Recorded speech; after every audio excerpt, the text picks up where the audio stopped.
कौन सा तुम्हारा भारत, तुम्हारा तो वजूद नहीं था जब हम अंग्रेज से लड़ने के लिए, जब हमारी शुरुआत हुई थी, तुम्हारा तो वजूद नहीं था, तुम्हारे 3 पुश्तों का वजूद नहीं था। पहले खून किसने बहाया था? यही कलमा पढ़ने वाले ने बहाया था, यही कुरान करीम के पढ़ने वाले ने बहाया था। उन्होंने क्या कहा? हमारा भारत, हमारे भारत में तुम्हारे कल्चर को नाफिज नहीं होने देंगे। कौन सा तुम्हारा भारत, तुम्हारा तो वजूद नहीं था जब हम अंग्रेज से लड़ने के लिए, जब हमारी शुरुआत हुई थी। सबसे पहले लड़ाई किसने की?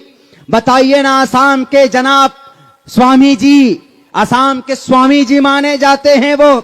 अगर मेरी ये तकरीर उनकी कानों तक पहुंचे तो बेटे आप जवाब बनाकर वीडियो के जरिए से मुझे इरसाल करना, मुझे भेजना। मेरा नंबर चाहिए तो मीडिया वालों से मिल जाएगा।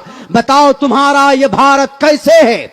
सबसे पहले अंग्रेज से मुकाबले के लिए कलकत्ता के अंदर उनके ऑफिस को तोप लगाकर तोड़ने वाला अगर कोई था तो उसका नाम अली वर्दी खान था, मुसलमान था।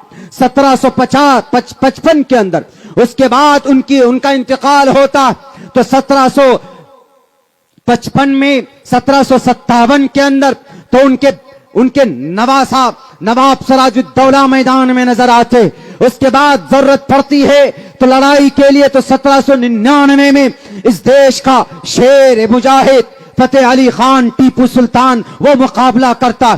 तुम्हारा तो वजूद नहीं था, तुम्हारे 3 पुश्तों का वजूद नहीं था। आज जिनके जरिए से तुम इस देश में दावा करने की बात करते हो, हमारा भारत, हमारा भारत, कौन से भारत की बात? 65,000 मुसलमानों के फ्रीडम फाइटर, 65,000 स्वतंत्र सेनानी, इंडिया गेट में नाम हमारे लिखे हुए हैं, हमारे इन टोपियों दाढ़ी वालों के नाम लिखे हुए हैं। 1799 में आखिरी बॉडी पर खड़े होकर जनरल हॉर्स ने कहा था टीपू सुल्तान के, आज से ये देश हमारा। सबसे पहले खून किसने बहाया था? यही कलमा पढ़ने वाले ने बहाया था, यही कुरान करीम के पढ़ने वाले ने बहाया था। जिस दिन टीपू सुल्तान की शहादत हुई उस दिन भी 2 पारा कुरान करीम की तिलावत करके मैदान कारजार में वो मुजाहिद आजम गया था। ये कुरान से पावर और ताकत मिलती है। अंग्रेज अगर लड़े हैं, किसी जमात से डरे हैं, तो जब आप देख लो तारीख पानीपत की, वहां के एक बड़े वो गूंगे और बहरे मिर्जा गुलाम अहमद कादियानी को कहता है, इन मुसलमानों को एनर्जी कहां से मिलती है, ताकत कहां से मिलती है? हर दूसरे दिन तलवार लेकर मेरे सामने में खड़े हो जाते। जरा बताओ तो सही।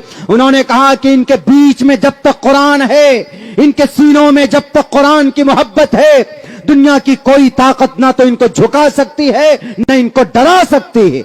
हम इन कुरान की ताकत को लेकर आगे बढ़े थे, तभी जालिम अंग्रेज का खात्मा इस देश से हमने किया था। याद करो उस वक्त को जब 1806 के अंदर 1831 में पानीपत और मालाबार और जनाब ये बालाकोट की पहाड़ियों में सा इस्माइल शहीद रहमतुल्लाहि अलैह, सैयद अहमद बरेलवी शहीद रहमतुल्लाहि अलैह, ये जब गए थे अपने 51 लोगों को साथ लेकर शहीद हो गए, दफन हो गए। कहां था उस वक्त तुम्हारा आरएसएस? कहां था उस वक्त तुम्हारा बजरंग दल? कहां था उस वक्त तुम्हारा हिंदू महासभा? तुम तो पैदा भी नहीं हुए थे, उस वक्त तुम्हारा वजूद नहीं था। आज इस देश में डिक्टेटरशिप के जरिए से दावा करते हो कि ये देश मेरा है। उस वक्त कहां गए थे जब 10,000 उलमाए किराम को गाय के खाल में बांध कर आग के हवाले किया जाता था? टॉमसन की रिपोर्ट उठाकर पढ़ो। उस वक्त तुम्हारा वजूद कहां था जब 1857 में शामली की जंग लड़ी गई थी? इन्हीं कुरान करीम के पढ़ाने वाले मौलाना कासिम नानोतवी के कनपट्टी पर गोली लगी थी। उस वक्त तुम्हारे दादा भी नहीं थे, उनका बीज भी नहीं डला था, उस वक्त उनका वजूद तक नहीं था। 1857 की जंग जिनके कमांडर बने थे बहादुर शाह जफर, इस पादाश में मौलाना रशीद अहमद गंगोही जेल भेजे गए, मौलाना हुसैन अहमद मदनी जेल भेजे गए, मौलाना जनाब जाफर थानेसरी, हाफिज जामिन शहीद। मैं नाम गिनाऊंगा तो अभी बहुत लंबा वक्त लगेगा, लेकिन मैं कहना चाहता हूं उस बेजुबान बेलगाम घोड़े को कि वो बोलता हमारा भारत, हमारा भारत। कहां से तुम्हारा भारत है? मिल गया। कब पैदा हुए? तुम्हारा डेट ऑफ बर्थ क्या है? तुम्हारा डेट ऑफ बर्थ है 1925, जब इस देश में सब कुछ नॉर्मल हो चला था आहिस्ते आहिस्ते। सारी जंगें कौन लड़ी? तहरीक रेशमी रुमाल तुम्हारे दादा ने चलाया।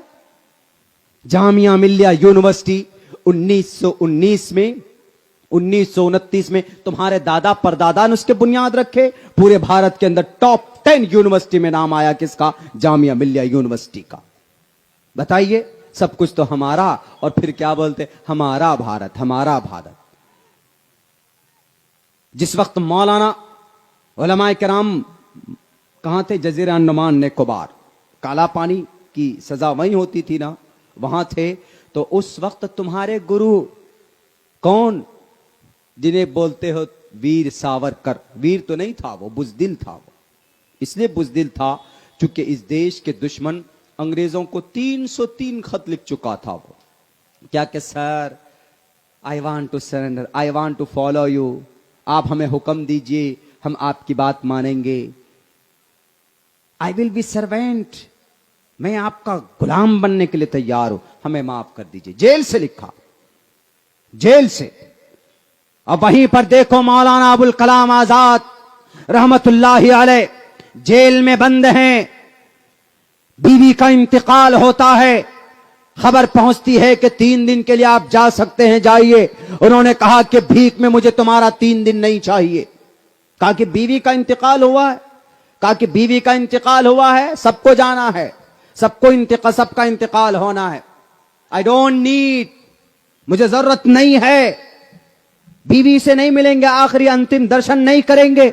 उन्होंने कहा कि इसकी भी जरूरत नहीं है। फिर कहा कि हौज़े कौसर पे मुलाकात हो जाएगी। किस लिए?